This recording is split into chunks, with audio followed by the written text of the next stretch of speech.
Yolun səssiz çığlığı Azərbaycanın mavi səmaları altında dağların əzəmətli siluetləri ilə bezədilmiş, əsrlərin izi ilə nəfəs alan bir kənddə Həsən adlı gənc bir oğlan yaşayırdı. Həsən kəndin dar küçələrində böyümüş, torpağın və insanın dərindən hiss etdiyi ağrı və sevincin şahidi olmuşdu. Onun həyatında hər şey sanki taleyin itiraf etdiyi kimi yavaş-yavaş, amma qətiyyətlə axırdı. Həsənin ürəyində hər zaman yola anlayışı vardı, həm fiziki, həm də mənəvi bir səyahət. O, hər səhər günəşin ilk şüalarını qarşılamaq üçün özünü dağ yollarından geniş düzənliklərə atır, təbiətin sükutunu, küləyin pıçıldadıqlarını dinləyərək həyatın dərin mənasını tapmağa çalışırdı. Kəndin yaşlı məscidinin gülləsi sanki zamanın özünü əks etdirən bir nağıl kimi yüksəlirdi. Həsən tez-tez həmin məscidin kölgəsində dayanar, atalarının keçmiş hekayələrini xatırlayaraq insanın əbədi axtarışının arzularını və ümidlərini düşünürdü. O, hər kəsin həyatında bir yol olduğunu, bu yolun bəzən dar və çətin, bəzən isə açıq və işıqlı olduğunu dərk edirdi. O günlərdə kəndin sakinləri sadəcə öz talelərini yaşamır, həm də bir-birinin həyatına ümid və dəstək verirdilər. Bir gün Həsən qərara gəldi ki, uzun müddətdir qəlbində yığılan suallara cavab tapmaq üçün kəndi tərk edəcək, meşələr və dərələr arasında yeni yollar kəşf edəcəkdi. O, öz çantasında atalarının ona miras qoyduğu qədim kitabları, şəfalı otların reseptlərini və səmimi ürəyin simvolu olan kiçik bir fotoşəkili, anasının gülümsəyən simasını daşıyırdı. Həsənin addımları sanki hər daşda, hər ağacın kölgəsində keçmişin sirlərini axtarırdı. Yolun başlanğıcında Həsən kəndin mərkəzindən ayrılırkən hər kəsin gözündə həm həsrət, həm də ümid görünürdü. Kəndin əzəmətli ağacı altında toplanan yaşlılar hər yol öz sirlərini daşıyar, oğlum. Sən də öz yolunu tapacaqsan, deyərək ona dəstək olurdular. Həsən də onlara baxaraq, mən bu yolda yalnız deyiləm, ürəklərdə gizlənmiş izlər, xatirələr və ümidlərlə dolu bir səyahətdəyəm, deyə cavab verdi. Uzun və dolğun yolların sonu Həsənin səyahətində ona gözlənilməz qarşılaşmalar gətirdi. Dağların ətəyində, sərin çay kənarlarında o, Zəhra adlı incə ruhlu, zəhmətkeş bir qızla rastlaşdı. Zəhra kəndin ən gözəl qızlarından biri idi. Onun gözlərində həm təbiətin sakitliyi, həm də insanın dərindən yaşayan duyğuları öz əksini tapırdı. Həsən onun gülümsəyən üzünə baxanda sanki illərin yığılmış kədəri və sevincinin bir anlıq əks olunmasını görürdü. Zəhranın ürəyi də Həsənin səmimi baxışlarında və dürüst sözlərində özünü tapırdı. Beləcə iki gəncin yolları kəsişdi, onlar bir-birinə həyatın sərt və yumşaq tərəflərini bölüşərək öz aralarında bir ümid və məhəbbət bağı qururdular. Səyahət zamanı Həsən və Zəhra Azərbaycan torpaqlarının ən gözəl mənzərələrini birlikdə kəşf etdilər. Onlar Quba dağlarının ətəyində uzanan meşələrdə, Zəngilanın sakit düzənliklərində və Daşkəsənin sərt dağ yollarında addımlayırdılar. Hər addım, hər nəfəs sanki Tolstoyun romanlarındakı qəhrəmanların iç dünyasının, insanlığın dərindən yaşanan sevincini və kədərini əks etdirirdi. Gecələr ulduzların səmasını izləyərək bir-birinə həyatın keçici anlarından, taleyin qaranlıq və işıqlı tərəflərindən danışırdılar.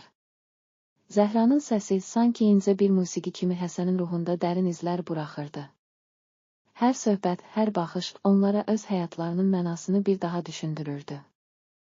Bir axşam dərin meşənin sakitliyində Həsən və Zəhra oturub səmaya baxırdılar. O an Həsən sözə başladı. Zəhram, hər yol, hər addım insanı öz taleyinə doğru aparır. Mən bu yolda təkcə fiziki sərhədləri aşmıram, qəlbimin dərinliklərində də səmimi bir axtarışa çıxıram. Bu dağların, çayların, meşələrin hər bir zərrəsi sanki min illərin hikmətinin acı və şirin anlarını daşıyır. Zəhra sakitcə cavab verdi. Həsən, sənin sözlərində Azərbaycan torpaqlarının səsi var. Hər kəsin həyatında bir yol var, bəzən bu yol dərin kədərlərlə, bəzən də sonsuz sevinc və ümidlərlə doludur. Biz bu yolda bir-birimizə dəstək olaraq həyatın hər bir fəslini, acı və şirin, bölüşməliyik. Beləliklə iki gəncin ürəklərində doğan məhəbbət həyatın sərt reallıqları ilə üz-üzə gəlməyin qarşısında daha da gücləndi. Onların səyahəti yalnız fiziki bir yol deyil, həm də insanın öz daxili aləminə səyahətinə çevrildi. Hər addımda onlar keçmişin izi ilə gələcəyin ümidini birləşdirir, taleyin sınaqlarını və həyatın təklif etdiyi gözəllikləri kəşf edirdilər. Zaman keçdikcə Həsən və Zəhra yollarında müxtəlif insanlarla qarşılaşdılar.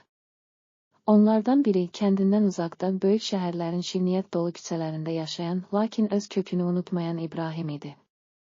İbrahim, səyahət edən gənclərə öz həyat təcrübələrinin böyük uğurlarını və eyni zamanda dərin kədərini danışırdı. Onun hekayələri Tolstoyun epik romanlarında olduğu kimi insanın ömründə yaşanan dram və sevinci bir araya gətirirdi. İbrahim deyirdi, insan həyatı hər bir addımda yeni sınaqlar, yeni ümidlər və kədərlər daşıyır. Bizim yolumuz təkcə fiziki sərhədləri aşmaq deyil, eyni zamanda insan ruhunun dərinliklərindəki qaranlığı və işığı tapmaqdır. İbrahim sözləri Həsənin və Zəhranın ürəklərində dərin iz buraxdı.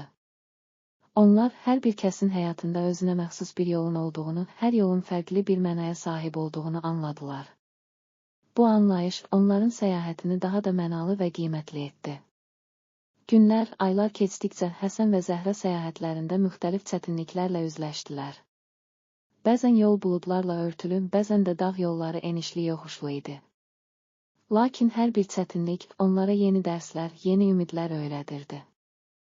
Həsən hər çətinlik qarşısında öz içindəki gücü və əzmi tapır, yol davam edir, sevgi və inan bizə işıq tutur, deyə özünü ruhlandırırdı. Zəhra isə öz incə ruhunu, həyatın bütün rənglərini qəlbində hiss edərək, hər kəsin yolu fərqlidir, amma biz birlikdə həyatın ən dərin mənalarını kəşf edirik, deyə gülümsəyirdi. Səyahətinin sonunda Həsən və Zəhra bir dəfə daha doğma kəndlərinə qayıtdılar. Onların üzlərində illərin gətirdiyi yorğunluq, eyni zamanda yaşadıkları dərslərin və kəşflərin işığı parıldayırdı. Kəndin dar küçələri hələ də min illərin sirlərinin, keçmişin izi ilə dolu idi. Qayıtdıkları zaman hər kəs onlara sevgi və həsrətlə qarşıladı. Kəndin yaşlıları, sən getdin, amma bu yol sənin qəlbində əbədi iz qoydu, deyə söz söylədilər.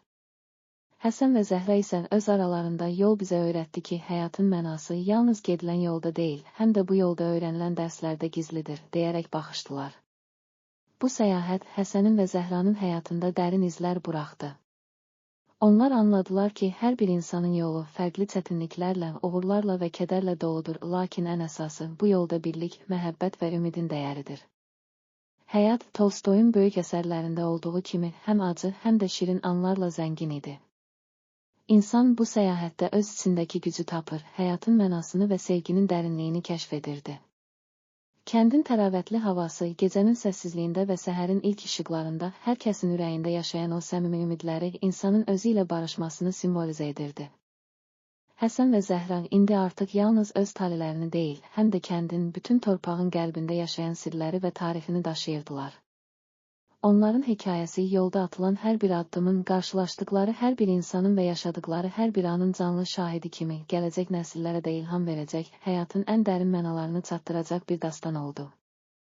Beləcə, Yolun Səssiz Çığlığı adlı bu hekayə Azərbaycan torpaqlarının qədim və mübariz ruhunun insanın içindəki daimi axtarışı, sevgi və ümidin gücünü əks etdirərək illərin sınağından keçmiş bir nağıl kimi hər zaman yaddaşlarda qalacaq.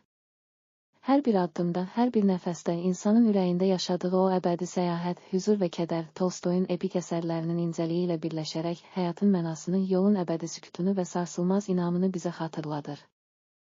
Və indi qəlbimizdə yaşayan o səmimi ümid, hər kəsin öz yolunu tapmaq üçün atdığı addımların, yaşadığı kədər və sevincin səsi olaraq gələcəyə doğru yüksəlir. Həsənin və Zəhranın səyahəti yalnız bir yerə varmaq deyil, həm də hər anı, hər addımı qiymətləndirmək, öyrənmək və həyatın bütün rənglərini, acı, şirin, kədərli və sevincli, özündə birləşdirməkdir. Bu yolda hər kəsin ürəyindəki səs bir ömür boyu davam edən səyahətin Yolun Səssiz Çığlığı ən əbədiliyini və dərinliyini xatırladır.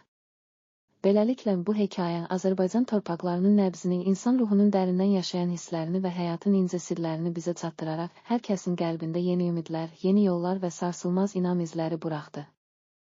Hər kəs öz yolunda sevgi və ümidlə həyatın mənasını tapmağa davam edəcək, çünki hər yol sonda bizə öz əbədi sükutunun, səssiz çığlığının eşidilməsini bəxş edir.